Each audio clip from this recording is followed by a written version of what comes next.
Wow, that was awesome. I love to trout fish, and the reason is because I'm successful at it. I know what I'm doing when I'm in a lake with rainbow trout. Now, I've been trying to learn how to do a lot of other things and add to my fishing repertoire. And basically, when I get a chance at the beginning of the season to go up and hit some trout and have a nice relaxing day with a lot of action, it makes me feel good at the end of the day. And you should do it too, because it's fun. These fish are all, for the most part, stalker fish, and they are put there for your enjoyment by you. So you should definitely take part and enjoy, whether you have a boat or you don't have a boat. I always fish in a boat, and what I'm going to show you is what I normally do that works well for me. But don't be afraid to run up there with your cheap fishing pole and a can of power bait or a bobber and some worms, and just go up to the mountain and just throw out a line and kick back in the sun. Bring a book if you like to read, or I don't know, play video games on your cell phone, whatever works for you. But remember, you won't be able to chat on your cell phone because most of the Mount Hood lakes do not have cell service. Anyway, so the video that you just saw the clip of me hitting fish, and also what you'll see on most of my trout clips, is me pulling a Ford fender. And I'm just going to show you what a basic Ford fender is real quick here, and then we'll come back to that. But basically what you have is you have a lake troll here with a rudder and two blades, a larger blade in front and a smaller blade in back, which is a Model A, and we'll address that also in a minute. Then behind that you present a bait. Now, depending on the fish that you're fishing for, or if you want to open up more species, depends on the bait that you present. For the most part, I'm using a hook and a worm, but if the fish are biting really light and they're stealing a lot of worms, I will switch to metal. When you fish with metal, you are not going to attract as many different species. For the most part, you're going to attract rainbow trout, and that's about it. But what I'll do is I will take a rig like this. So let's let you know what this is right here. This is a Dick Knight, and I started using these just recently after I started shad fishing, and I guess recently to me is 10 years or so.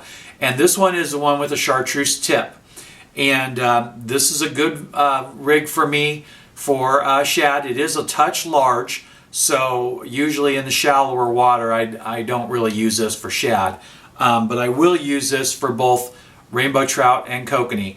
And just again, so you get a good idea, it's right in front of my thumb there, and basically you're running the Dick Knight, and then you're running 6-pound leader up into a swivel, and I would run anywhere between 18 and 36 inches of leader. I wouldn't really run less than 18 because it gets some fish too close to your flasher and they get a little scared when they're biting a little light. So I usually run more than that. And some places you have to check your regulations for what your minimum distance is. In most of the stalker lakes, most of the time, it's pretty much wide open. You can do just about what you want. Except snag fish, of course. This here is another Dick Knight, and this one here has a fluorescent orange tip, and this is on the hook side. So then next to it, I have a triple teaser. Years and years ago when I started, the triple teaser was what everybody used. And the triple teaser is shaped like a little fish, and for the most part, the colored side is on the lead side. So it's kind of wobbling around with the hook, and the colored side is a little more stable.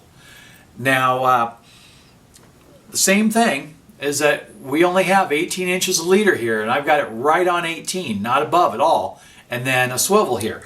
And then I'll just snap it right onto the end. Now then, the only main difference for me on the two pieces from what I've been able to figure out is that we have one that has, oops, cell phone. one basically has a color on the front and one has a color on the back. The action is really similar. I've watched them underwater, and they don't move a lot different. There's a little more flip on the Dick Knights than on the triple teaser, but for the most part they both move through the water real similarly. And the color, like I said, is on the back of the Dick Knight and on the front of the triple teaser. All of these come in different varieties of colors, so you can really pick and choose what you want to get, the different color in the area you want. When you're fishing for other species, I think it makes more difference than trout.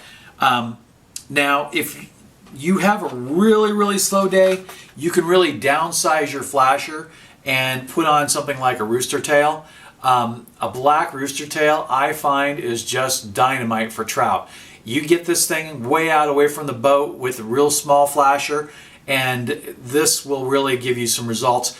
I only have 18 inches on here, but I really like to run it up to 36 inches for the most part. The flasher is just to get the trout to come in close enough to realize that there's a lure there or a bait, whatever you're using, and then they go from the flasher to that. Now, going back to bait really quick here is that if I'm not fishing with metal here, I'm going to be using a number 6 worm hook at 24 inches. And again, that can vary, and if they're biting really light, I'll also throw in what's called a snubber, which is just like a little rubber tube with a string through the middle. And basically, when they bite, it gives just a little snap like a rubber band. So it's almost like a self-hooking.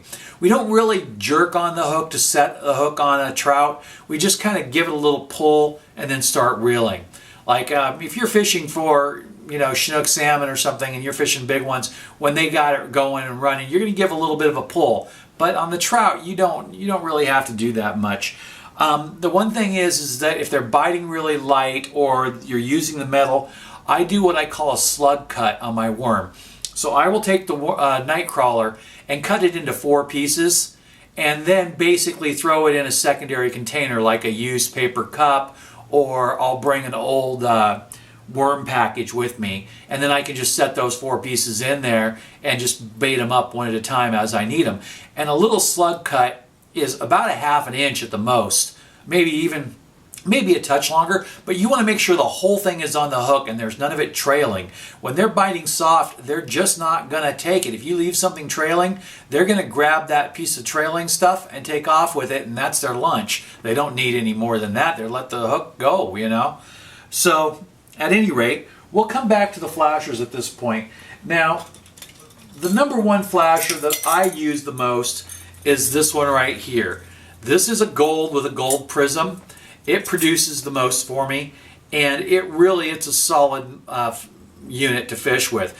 I do lean towards this, especially when it's really sunny. When it's really cloudy, the silver tends to work really well. But in the nicer weather, because I am a little bit of a fair weather fisherman, I like to use the gold. It reduces the amount of light that bounces back, in my opinion, and it attracts fish really well. We do have other colors, and I'm going to go ahead and pull some out. This one here is my father's favorite color here. Basically, it's a day-glow orange with a silver prism. And it's a nice color. I don't even know if this color is even in production anymore, but this is a real good producer, especially when you're targeting brook trout, which are not really even trout. I believe it's a char as a species, but it's called an eastern brook trout, and they are yummy. They're like eating a little mini salmon. A lot of these have had a lot of wear on them. I've used them for years. This one I've used so much that the front prism peeled off. That just tells you it's good fishing tackle. I still use it, and it still works. We still have the back prism, but the gold color really is where it's at. Then I want to address this other one here. This spinner here is actually what they call a Model T. I do not like to use these very often. They do get a little bit more consistent action. They don't tend to tip your pole as much, where your pole doesn't bounce.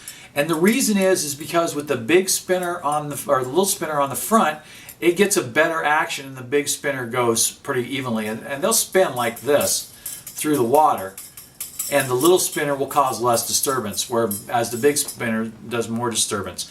But for some reason, I just always seem to produce better with the other one, and I stopped buying these ones a while ago, and so I really only buy those other models. Now they have other brands. Other people do make an item like this. This is not the same brand. The other ones are Allure Jensen, and this is a different brand, and it's a two-tone flasher with gold and silver, so you can see, and I'll grab the bigger one here, you can see that. And I don't know if I mentioned the rudder, but the rudder is kind of important. It keeps your line from getting worn out so fast. Every season, on trout gear, I don't replace the line that often on the reels, but every season I pull off a good 20 feet and throw it in the garbage until the pole gets down to the point to where it's not usable, and then I reline it.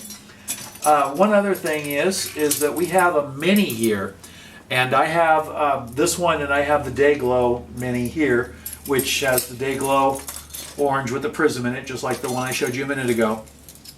These minis, like I said before about the rooster tail, when they're biting light or you just can't get anything to happen, you put one of these minis way out there. It's really light, so it doesn't sink much, so you can keep it on the top in a shallow lake. My home lake, which is Clear Lake, usually it's only 12 feet deep, and so really you're going to get away from the boat a little bit. Then, going back to the last of the thing that I don't know if some people think that the most important thing is your fishing pole. I call this one the club, and the reason I call it the club is this thing is a club. I don't know, I could probably fish salmon with it, and I bought it off the rack somewhere with the reel and everything on it, and I've been using it just like this forever. Really quick, this was the setup that we finished the day with, and this one has a wedding ring on it, and the wedding ring is a real solid spinner, and same thing, I always put a slug of a worm on there, and if they take the worm, at least you're still fishing. I made a modification to this, and I'll do this to repair the spinners, is I put a prism on, and if you see this is the red prism that you might have noticed in the video, the intro there. And this is the pole, and I basically, when we were done shooting that, I basically put this away and we were at limit for the day. This, I'm running 24 inches, which is the standard length that comes out of the package for these wedding rings on this particular model. This is what I fish with, and this is what I have the best luck with. Now, I have some friends, and they fish with a different type of spinner.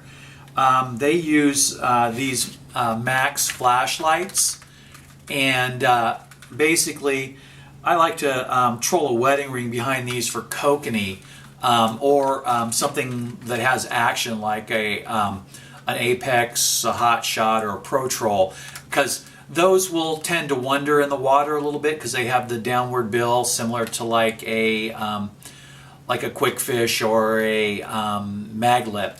And so these don't need to provide that kind of action, and kokanee really needs some kind of moving action. But these will get just a little bit of flicker, and I have in this package, I have a red with gold, and then this one I have an all gold. And like I said, I don't use these for trout. I know people that do, just not my thing. The one thing, back to the fishing pole, the one thing that is important in the fishing pole is that you have a really soft tip, because it's nice to have a strong base when you're trolling a pole, but a soft tip so you can really see the bite. So I hope that covers the basics for you, and we will get another video on how to deploy and how to use your tackle. Basically, you want to make sure you let your stuff out slow, and in a shallow lake, you don't even need to use weight. You just need to make sure that you get a good 50 to 60 feet behind the boat. Thanks for watching. Please subscribe and have a great day.